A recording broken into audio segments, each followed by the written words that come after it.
Hi అండి, అందరికీ నమస్కారం. నేను మీ వేణుగోపాల్ రెడ్డి ఫ్రమ్ జోష్ ఇన్నోవేషన్స్ ప్రైవేట్ లిమిటెడ్, జోష్ ఇన్స్టిట్యూట్ ఆఫ్ ఫారెన్ లాంగ్వేజెస్ మరియు ఎడ్యు9 కెరీర్ గైడెన్స్ సంయుక్తంగా విద్యార్థులకు అవసరమైనటువంటి అనేక వీడియోలు మనం చేస్తూ ఉన్నాం. ఇందులో భాగంగా 2024లో జరిగినటువంటి ఒక సునామీ లాంటి ఒక సునామీ అయితే వచ్చింది. ఈ సునామీలో దాదాపు వేలాది మంది పేరెంట్స్, చాలా ఇంజనీరింగ్ కాలేజెస్లు బలిపశువులు అయిపోయారని చెప్పాలి. సార్ మాకు 2025 వచ్చేసింది కదా, ఇప్పుడు ఈ టాపిక్ చెప్తున్నారని మీరు అనుకోవచ్చు ఇప్పుడు చూసేటువంటి పేరెంట్స్. ఎందుకంటే ఆ స్ట్రగుల్లో మేము కూడా చాలా బాధపడ్డామండి. దాదాపు చాలా వీడియోలు చేస్తే లైవ్ పెట్టినా కానీ 10,000 మంది పేరెంట్స్, 15,000 మంది పేరెంట్స్ వచ్చి చూసేవాళ్ళు. ఏం జరిగిందంటే ఇది యాక్చువల్గా చాలా ఇంజనీరింగ్ కాలేజ్, ఎందుకంటే పాత వాళ్ళందరికీ తెలుసండి, నేను చెప్తాను. ఇప్పుడు ఎవరైతే 2025 పేరెంట్స్ కూడా ఈ విషయాన్ని తెలుసుకోవాలి. ఎందుకంటే 2024 పీరియడ్లో ఇది జరిగినటువంటి ఇంజనీరింగ్ దాదాపు 22 ఏళ్ళ నుంచి మేము అడ్మిషన్లు చేస్తుంటే ఇంత పెద్ద ఉపద్రవాన్ని ఎప్పుడు ఎదుర్కోలేదు. చాలా బాధపడ్డాము, చాలా ఇబ్బంది పడ్డాము. పేరెంట్స్ కూడా ఇన్ ద సేమ్ వే. దాదాపు వేలాది కామెంట్స్ వచ్చాయి, sir we want fourth phase, we want fifth phase అని. నాకు ఒక స్టూడెంట్ అయితే బాగా గుర్తు, ఏ వీడియో అయినా పెట్టి 10 కామెంట్లు పెట్టేవాడు అన్నట్టు. నాకు ఆ పిల్లోడు ఎవరో తెలియదు. అట్లా చాలామంది విద్యార్థులు ఇబ్బంది పడ్డారనమాట.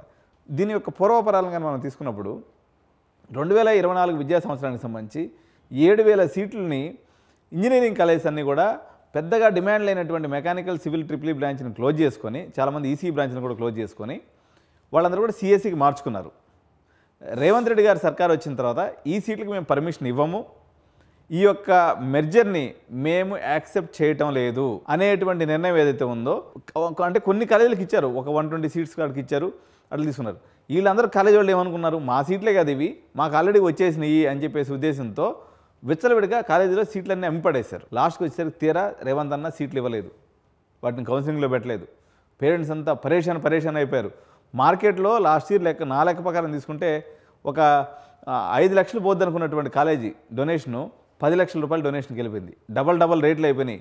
అనుకున్న ప్రిడిక్షన్స్ అన్నీ చెల్లాచెదరైపోయినాయి. గందరగోళమైనటువంటి పరిస్థితి ఏర్పడింది. వీళ్ళు గవర్నమెంట్ కాలేజీల వాళ్ళు కోర్టులో పడి తెగ కొట్టుకున్నారన్నట్టు. అయినా సరే రేవంత్ రెడ్డి సర్కారు మండిపట్టు వహించింది. ఆ సీట్లు మేము ఇవ్వడానికి సశ్రేమలా ఒప్పుకోలేదు. ఈ పరిస్థితుల్లో 2024 10వ నెల 21వ తారీఖున హైకోర్టు ఒక జడ్జిమెంట్ అయితే రిలీజ్ చేసింది. మేము ఇన్నిసార్లు చెప్పినా కూడా మీరు సీట్లు ఇవ్వట్లేదు కాబట్టి మేము ఈ సీట్స్ని శాంక్షన్ చేస్తున్నాం అనేది ఒక జడ్జిమెంట్ అయితే ఇవ్వడం జరిగింది. ఇది కంటెంప్ట్, కోర్ట్ ఆఫ్ కంటెంప్ట్ కింద 2026, 2047, 224, 228 అండ్ 229 ఏదైతే కేసు నెంబర్స్, ఇవి కేసు నెంబర్ సీసీస్. ఇవన్నీ కూడా ఈ కేసుల్లో ఇన్స్టిట్యూషన్స్కి అనుకూలంగా ఆర్డర్ అయితే వచ్చింది. సరే, అందరూ సమరపడ్డారు, హైకోర్టు సీట్లు ఇచ్చేసిందని చెప్పేసి అందరం కూడా మేము పిల్లలందరికీ మోటివేట్ చేసి మీరేం బాధపడవకుండా, అయిపోయింది సీట్లు తీసుకోండి అని చెప్పేసి నేను కూడా ఒక 50 సీట్లు కూడా చేసిన. తీరా చూస్తే ఈరోజు 21 తారీఖు నుంచి ఈరోజు మనం మార్చిలో ఉన్నాం. దగ్గర 4 నెలల పీరియడ్లో ఈ పిల్లలకి సంబంధించినటువంటి ఈ మొత్తం వచ్చేసి 376 అడ్మిషన్లు జరిగినాయండి. చాలామంది వాళ్ళు సొంత తీసుకొని గురునానక్ ఇంజనీరింగ్, గురునానక్ యూనివర్సిటీకి, అదేవిధంగా శ్రీనిధి యూనివర్సిటీకి వెళ్ళిపోయారు. అయినప్పుడు కూడా 376 మంది పేర్లను అయితే కాలేజీ యాజమాన్యాలు అప్లోడ్ చేయడం జరిగింది. ఫైనల్ అవుట్కమ్ ఏంటంటే దాదాపు ఈ 4 నెలల సస్పెన్స్ పురాణం తర్వాత ఈరోజు హైయర్ ఎడ్యుకేషన్ వాళ్ళు ఒక జీవోని అయితే రిలీజ్ చేయడం జరిగింది. ఆ జీవోని మీకు డిస్క్రిప్షన్లో కూడా ఇస్తాను, ఇంట్రెస్ట్ ఉన్నటువంటి పేరెంట్స్ చూసుకోండి. ఈ యొక్క సారాంశం ఏంటంటే ఎవరైతే ఎంసెట్ ఎలిజిబిలిటీ క్రైటీరియా ప్రకారం అప్పుడు అప్లికేషన్లు ఇచ్చి ఈ 376 మంది ఉన్నారో వీళ్ళకి ట్యూషన్ ఫీజు రింబర్స్మెంట్ రాదు, కానీ ఎలిజిబిలిటీ క్రైటీరియా ఉన్నటువంటి అడ్మిషన్స్ అన్ని కూడా రాటిఫై చేస్తున్నాము.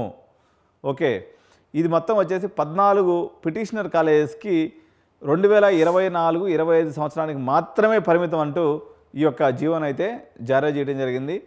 ఎవరు ఈయన డాక్టర్ యోగితా రాణా, మన secretary to government, commissioner to technical education ఎవరైతే ఉన్నారో ఫర్దర్ యాక్షన్ తీసుకోమని చెప్పేసి వీళ్ళకైతే ఈరోజు పర్మిషన్ రావడం జరిగింది.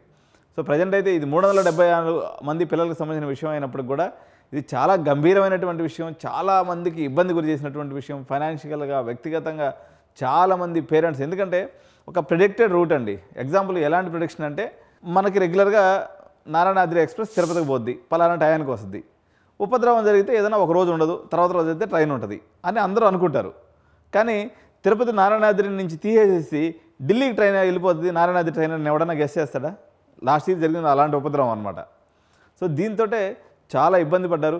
మొత్తం మీద ఈ 14 మంది కాలేజీల్లో ఎంతమంది చేరున్నారని మనం వివరాలు కానీ చూసినప్పుడు సీఎంఆర్ సెట్ అండి. సీఎంఆర్ ఫస్ట్ క్యాంపస్లో ఒక 34 మందిని వాళ్ళు అప్లోడ్ చేశారు ఆ టైంలో.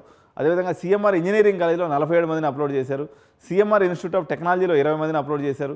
సీఎంఆర్ టెక్నికల్ క్యాంపస్లో 23 మందిని అప్లోడ్ చేశారు. ఎంఆర్ సెట్ ఏదైతే ఉందో 51 మందిని అప్లోడ్ చేశారు.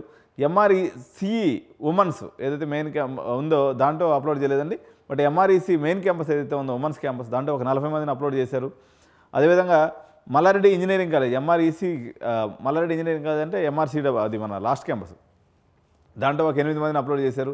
ఐఆర్ఈలో 52 మందిని అప్లోడ్ చేయడమే కాకుండా వీళ్ళు ఏకంగా ఇప్పటి వరకు క్లాసులు కూడా కంటిన్యూస్గా మొత్తం రన్ చేశారు. కానీ నాకైతే మాత్రం ఇది ఏం జరగద్దన్న టెన్షన్. ఎందుకంటే హైకోర్టు జడ్జి ఎవరైతే ఉన్నారో అది కూడా చీఫ్ జస్టిస్ ఇచ్చినటువంటి జడ్జిమెంట్ని ప్రభుత్వం పక్కన పెట్టేసింది. అసలు ఏందా అని చెప్పేసి నేనైతే పరేషాన్లో ఉండిపోయినటువంటి పరిస్థితి. ఎందుకంటే మనకు వేలాది మంది పేరెంట్స్ లక్షలాది మంది పేరెంట్స్ మన వీడియోలను ఫాలో అయిపోయేసి మనకు 4th ఫేజ్ జరగద్దని చెప్పేసి విశ్వాసంతో ఉన్నటువంటి పరిస్థితి.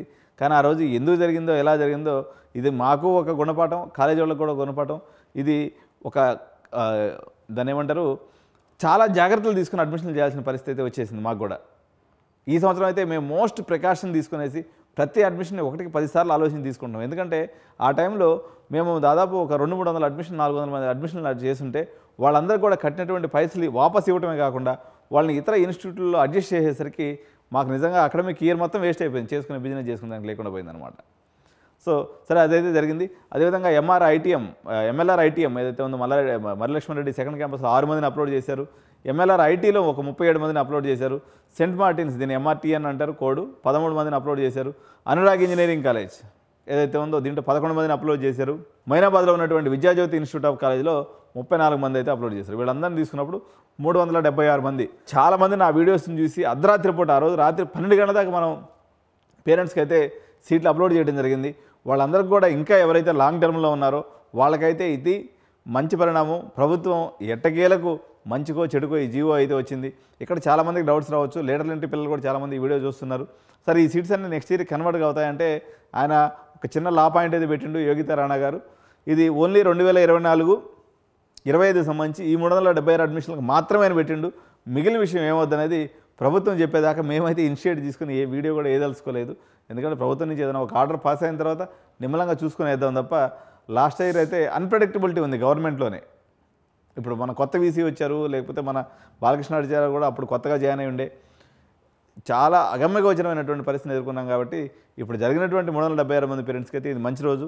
అడ్మిషన్ తీసుకున్నటువంటి తెలంగాణ పేరెంట్స్ ఎవరైతే ఉన్నారో చాలా జాగ్రత్తతో చాలా ఎక్స్పీరియన్స్డ్ అయినటువంటి నాకే కొంత ఇబ్బంది జరిగింది. కానీ ఈ సంవత్సరం మరింత జాగ్రత్తతో మీ అడ్మిషన్ ఫెయిల్ కాకుండా గవర్నమెంట్ యొక్క పాలసీస్కి అనుగుణంగా గవర్నమెంట్ యొక్క చట్టాలకు అనుగుణంగా దానికి లోబడి ఎప్పటికప్పుడు మీకు సమాచారాన్ని అందిస్తూ అదేవిధంగా 2025 అడ్మిషన్ ప్రక్రియని అత్యంత జాగ్రత్తగా in observation with government rules and పాలసీస్ని పెట్టుకొని ముందుకు చేయాల్సినటువంటి బాధ్యత అయితే మా మీద ఉంది. కాబట్టి మీకు ఎటువంటి ఇబ్బంది కలగకుండా 2025 వాళ్ళ అడ్మిషన్స్ కూడా చాలా జాగ్రత్తగా ముందుకు తీసుకెళ్తాం. లాస్ట్ ఇయర్ అయితే కొంత అయితే ఇబ్బంది జరిగినటువంటి వాటి వాస్తవం. కానీ ఫైనల్గా న్యాయం గెలుస్తుంది అనేటువంటి ఒక ఉంటుంది. కాబట్టి చట్టం మేరకు న్యాయం మేరకు వాళ్ళకి న్యాయంగా రావాల్సినటువంటి సీట్లే. కానీ ప్రభుత్వం మరి ఏ కారణం వల్ల వాళ్ళు ఇదైందో కానీ ఇంత కాలానికి న్యాయం జరగటం. ఇక్కడ ఒక మాట నేను మీకు చెప్పదలుచుకున్నా. Justice delayed is justice denied అని చెప్పేసి ఒక సామెత ఉందన్నమాట. ఎప్పుడైతే న్యాయం ఆలస్యం అవుతుందో అది న్యాయం జరగనట్టే లెక్క. ఇప్పుడు ఈ 376 మంది విషయంలో కూడా జరిగింది అదే. మేము ప్రభుత్వం అనొచ్చు, మేమైతే న్యాయం చేసాం, చివరికైతే ఇచ్చామని చెప్పేసి. మీరు ఇంత డిలేడ్ జస్టిస్ ఇవ్వటం వల్ల వీళ్ళైతే పిల్లలందరూ ఎంతో మనోవేదనగా అనుభవించారు. ఎంత మనోవేదన అనుభవించారంటే నేను అనేక తల్లిదండ్రులు చూసినాను. ఎన్నో రాత్రులు నిద్రలేని రాత్రులు గడిపినటువంటి సందర్భం. చాలా గంభీరమైనటువంటి సిచ్యువేషన్ అనమాట. అంటే ఇప్పుడు అసందర్భం అయిపోయింది కానీ కాలగర్భంలో గడిచిపోతాయి. ఎంత పెద్ద దుర్ఘటనలైనా కూడా కాలగర్భంలో కలిసిపోతాయి. కానీ ఈ దుర్ఘటన అయితే మా అందరికి కూడా నైట్ మేర్ లాంటిది. ఎక్స్పర్ట్స్ని ఎడ్యుకేషన్ గైడెన్స్లో మేము ఇంతకాలం ఉండి కూడా ఇలాంటి అన్ప్రెడిక్టబుల్ ఎన్విరాన్మెంట్ని ఎప్పుడు మేము చూడలేదండి. 2024 అడ్మిషన్స్ ఇయర్లో ప్రెడిక్టబిలిటీ పాయింట్ ఆఫ్ వ్యూ తీసుకున్నప్పుడు one of the worst year అని చెప్పాలి. దీని అన్నింటినీ కూడా పరిగణనలో తీసుకొని ఈ సంవత్సరం మేము అసెస్మెంట్ చేయాల్సినటువంటి బాధ్యత అయితే మా మీద చాలా ఎక్కువ పడిందని చెప్తున్నాం అనమాట. సో వచ్చినటువంటి 376 మందిలో ఇంకెవరైనా చేరకుండా లాంగ్ టర్మ్లో ఉన్నట్టయితే వాళ్ళు వచ్చి చేరేసేయండి. ప్రజెంట్ అయితే ఇబ్బంది అయితే అది తీరిపోయింది. ఎందుకంటే ప్రభుత్వం ఆర్డర్ పాస్ చేసింది కాబట్టి. దీనికి సంబంధించినటువంటి ఫుల్ పేజ్ జీవోని మీకు డిస్క్రిప్షన్లో ఇస్తున్నా, మీరు అందరూ కూడా చూసుకోవచ్చు. 2025 పేరెంట్స్ కూడా ఈ పాలసీస్ని మేము ఆల్రెడీ పడిలేసినాం కాబట్టి అత్యంత జాగ్రత్తగా మేము అడ్మిషన్ చేసి పెడతాం కాబట్టి మీరు ఈ అడ్మిషన్ ప్రక్రియలో జాగ్రత్తగా మాతో కలిసి ప్రయాణం చేయడం ద్వారా మీ చివరి వరకు మీకు అండదండలుగా ఉండటమే కాకుండా సమాచారాన్ని ఎక్కడ మిస్ కానివ్వకుండా మీకు అందిస్తూ ఉంటుంది ఎడ్యునైన్ కెరీర్ గైడెన్స్. సో ఈ వీడియో నచ్చినట్లయితే మీ అందరూ కూడా ఛానల్ని సబ్స్క్రైబ్ చేయండి, వీడియోని లైక్ చేయండి, మీ యొక్క ఫ్రెండ్స్ కూడా షేర్ చేయండి. Thank you so much. జై హింద్.